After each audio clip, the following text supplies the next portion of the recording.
Assalamualaikum warahmatullahi wabarakatuh. Alhamdulillahirrahmanirrahim. Wassalatu wassalamu ala asrafil anbiya'i wal mursalin wa ala alihi washabihi ajma'in, amma ba'du. Pada pagi ini saya akan membicarakan 5 hal yang harus diberdayakan. Kalau tidak diberdayakan, maka kedudukan, harkat, martabat kita akan menurun.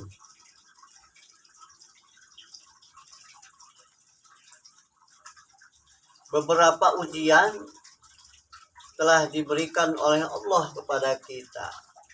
Yang pertama, COVID biasa. Sekarang diuji oleh Allah lagi, yaitu ada COVID varian Delta, COVID-19 yang terbaru. Ini merupakan satu ujian lagi bagi kita. Bagaimana kita menghadapi ujian ini? Tentunya kita harus pahami terlebih dahulu bahwa tujuan ujian itu apa? Satu, bisa untuk meningkatkan kesabaran kita. Bisa untuk meningkatkan ilmu pengetahuan kita. Dengan adanya COVID ini bisa merupakan ujian, teguran kepada kita. Mungkin kita sudah terlalu sombong, mengagungkan akal, iptek, ilmu pengetahuan yang telah diraih oleh kita. Para pemikir-pemikir canggih, mulai dari negara maju, negara berkembang, negara biasa, dan biasa saja. Ini ditantang dengan adanya COVID ini. Mungkin kita sudah sombong ya, membangga-banggakan iptek. Ternyata apa sekarang dengan adanya COVID ini, ternyata kita itu lemah ya. Ternyata lemah, negara adidaya pun gak mampu mengatasi ini. Semuanya serba chaos, kalau bahasa hukumnya itu chaos kita ini ya. Oleh karena itu, kesombongan inilah harus kita tinggalkan. Kesombongan otak ya kan, kemampuan otak yang tinggi. Bahkan sampai sekarang kan ditantang juga, bukan ditantang. Allah itu sudah mengatakan kepada kita, yas'alunaka 'anir ruh qulir ruhu min amri rabbi. Akan bertanya kepadamu Muhammad ya tentang ruh itu urusan Tuhan. Sampai sekarang kita kemajuan teknologi canggih apapun di bidang apapun, kedokteran apapun, tidak mampu ya untuk menjawab ruh, nyawa yang ada pada tubuh kita ini ya. Bahkan disuruh menyetopnya ketika kita napas sudah sampai kerongkongan. Di surat Al-Qiyamah itu kita tidak mampu. Siapa yang bisa menyetop nyawa ini ya?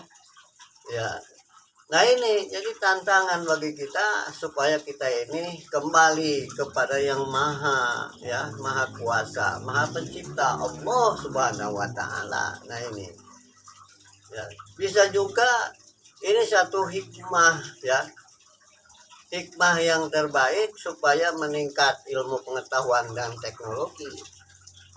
Apakah di bidang ilmu politik, hukum ya, budaya, dan ilmu-ilmu agama dan ilmu pengetahuan yang lainnya, mungkin kita supaya meningkatkan ya di bidang keilmuan kita.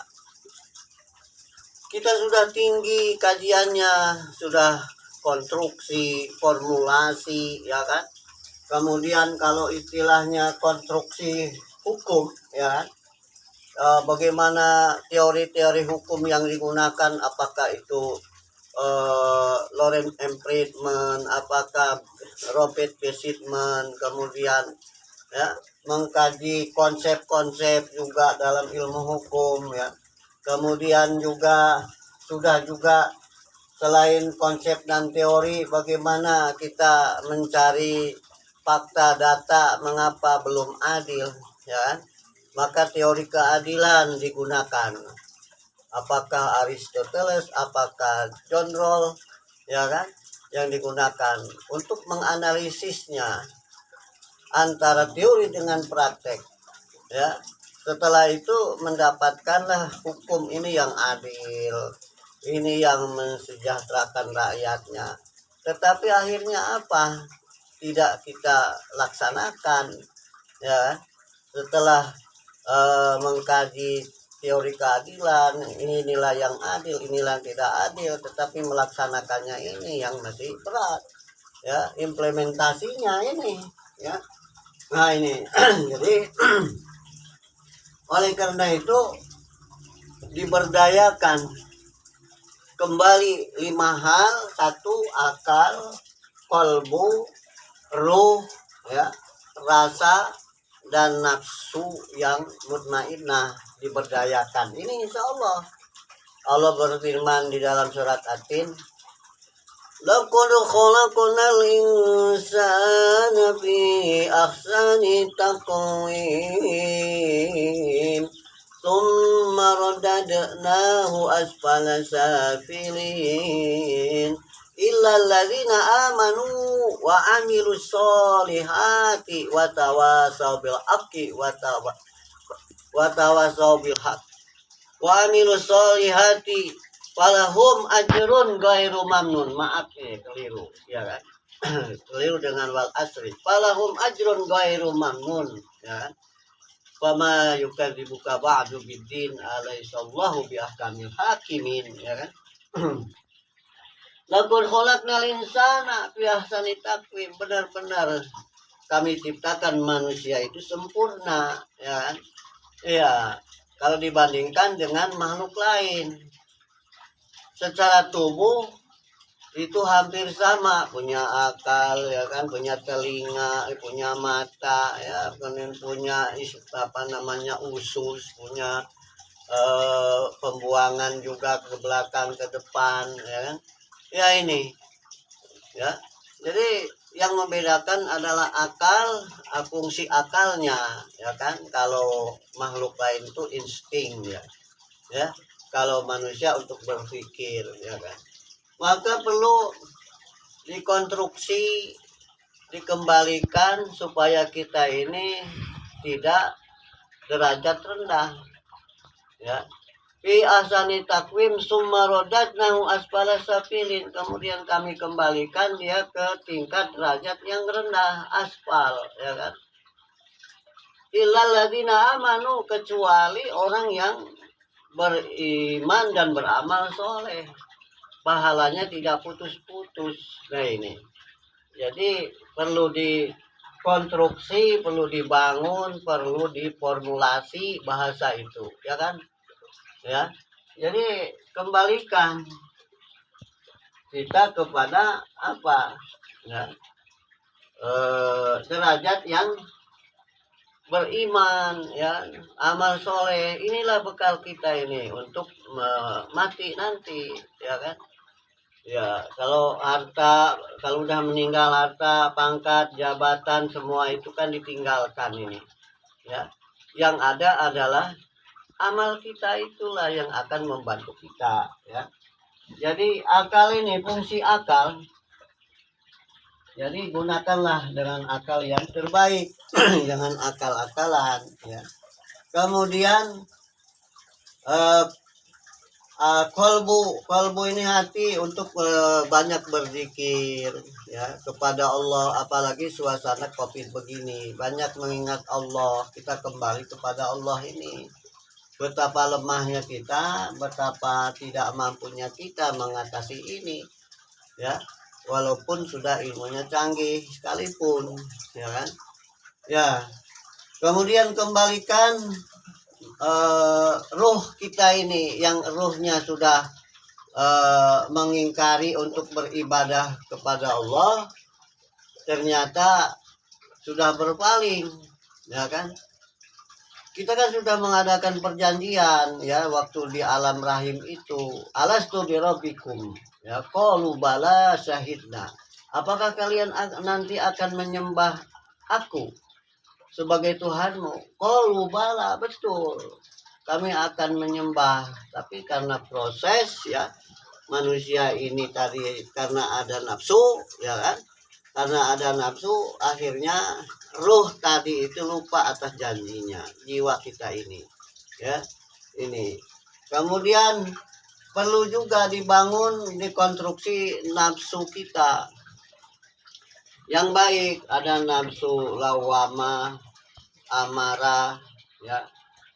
Lawama itu buruk, ya. Amarah kadang baik, kadang buruk, tergantung marahnya, ya kan?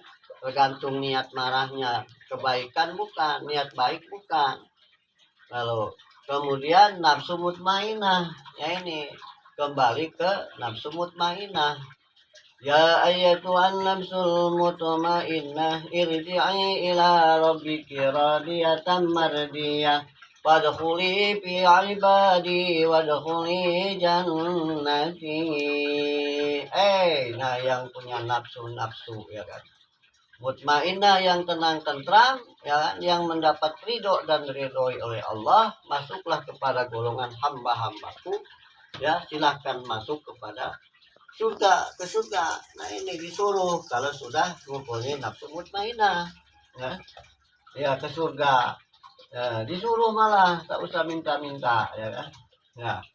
Kemudian dibangun juga rasa, ya, dalam kalbu kita, tingkatkan perasaan kita, ya, menyambung rasa, itu namanya silaturahmi. Silaturahmi zaman kini ini sangat mudah, banyak alasannya sibuk lah, kerjaan lah, inilah, akhirnya lupalah dengan saudara dekat, ya, satu nasab juga lupa, sama emak bapak lupa, sama saudara lupa. Padahal silaturahim sekarang ini, ya, sangat mudah, cukup dengan WA grup, cukup dengan SMS, ya kan. Kalau sibuk dengan alasan tidak berkarung-karung dikirimkan itu, ya. Kalau ada perlu yang penting dengan orang tua walaupun jauh sekarang ini bisa, tidak usah banyak alasan itu ini, sudahlah, ya kan. Wattaqullaha allazi tasaaluna bihi wal arham. Hendaklah kau takut, ya, pada Allah yang kaitannya dengan silaturahim, ya kan? Menjaga hubungan sadulur dengan sadulur, ini jangan dilupakan. Jangan dilupakan juga guru, mursyid, ya. Nah ini yang telah memberikan ilmu kepada kita, ya. Kalau guru, mursyid itu tidak mau dihormati, tetapi murid ini yang harus tahu diri, ya. Ya, rasa hormat. Kalau ingin mendapatkan ilmu yang bermanfaat, kan di dalam kitab Ta'limut Ta'lim, bihurmatil ilmi, bihurmatil ustad, ya kan. Ya ini, ya, artinya hormat. Walaupun guru itu, ustaz itu tidak mau dihormati, itulah adab-adabnya, ya. Ini mah lupa, ya, begitu udah berhasil lupa dengan guru, dengan dosen, dengan profesor kita yang telah mendidik kita, ya, yang telah memberikan ilmu pengetahuan kepada kita. Nah ini dilupakan. Insya Allah dengan pemberdayaan 5 hal ini, maka akan kembali kepada yang martabat kedudukan yang utuh, insya Allah, yang akalnya itu amanu wa amilu solihati, kalbunya amanu, ya kan, ruhnya dibawa ke amanu, ya, rasa nafsunya ke amanu, ya kan, ya. Jadi wa amilus solihati, inilah yang akan menolong kita, hidup kita nanti di alam akhirat nanti. Demikian, semoga kajian pagi ini di Pondok Pesantren Miftahul Sulur Raja Basanunya Ibn Lampung akan bermanfaat, ya, bagi masyarakat umumnya yang menonton atau yang melihat ini, ya kan? Wassalamualaikum warahmatullahi wabarakatuh.